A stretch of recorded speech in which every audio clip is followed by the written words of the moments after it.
नमस्कार, देशोन्नतीमध्ये मी ऐश्वर्या शिंदे आपलं स्वागत करते। कारगिलमध्ये पाकिस्तानी घुसखोरांनी भारतीय हद्दीत घुसून बंकर्स बांधले होते। मोठ्या प्रमाणात शस्त्रास्त्रे तिथे ठेवण्यात आली होती। काही ठिकाणी तर अशी होती की तिथून श्रीनगर राष्ट्रीय महामार्गावर थेट हल्ला केला जाऊ शकत होता।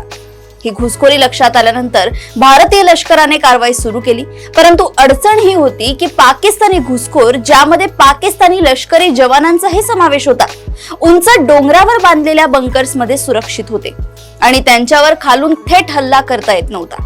उलट हे घुसखोर उंचावरून आपल्या लष्करी जवानांवर अचूक गोळीबार करू शकत होते। अशा परिस्थितीत या घुसखोरांपर्यंत पोहोचून त्यांचा खात्मा करणं हे अतिशय अवघड काम होतं। अर्थात भारतीय जवानांनी हे अवघड काम देखील यशस्वीपणे पूर्ण केलं, परंतु त्यासाठी जवळपास 1,500 भारतीय जवानांना शहीद व्हावं लागलं होतं। त्यावेळी उंचावर लपून बसलेल्या या घुसखोरांना टिपण्यासाठी हवाई दलाची मदत घ्यावी अशी सूचना लष्कर प्रमुखांनी केली होती, परंतु हवाई दलाचा वापर करायचा झाल्यास प्रत्यक्ष नियंत्रण रेषा ओलांडावी लागली असती।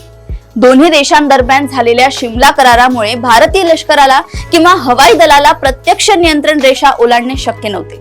शिमला कराराचा आदर राखून वाजपेयी सरकारने त्या युद्धात हवाई दलाच्या वापरास संमती दिली नाही। त्यावेळी हवाई दलाचा वापर झाला असता तर आपली मनुष्यहानी खूप कमी झाली असती आणि खूप कमी कालावधीत या घुसखोरांचा नायनाट करता आला असता, परंतु त्यावेळी तसे होऊ शकले नाही। यावेळी मात्र पाकिस्तानने घाईघाईत भारताने सिंधू करारातून बाहेर पडण्याची घोषणा करताच आपणही शिमला करारातून बाहेर पडत असल्याची घोषणा केली। पाकिस्तानच्या या घोषणेमुळे प्रत्यक्ष नियंत्रण रेषा ओलांडण्याची संधी भारताला मिळाली। त्याचा परिणाम या ताज्या हल्ल्यात पाहायला मिळाला। भारतीय विमानांनी प्रत्यक्ष नियंत्रण रेषा ओलांडून पाकव्याप्त काश्मीर तसेच पाकिस्तानातही हवाई हल्ले केले, परंतु पाकिस्तान त्या विरोधात ओरड करू शकला नाही। एक प्रकारे पाकिस्तानने स्वतःची कोंडी करून घेतली असं म्हणता येईल। अशाच घडामोडी व अपडेट सोबत पुन्हा भेटूया देशोन्नती संपादकीयमध्ये। बघत रहा देशोन्नती। नमस्कार।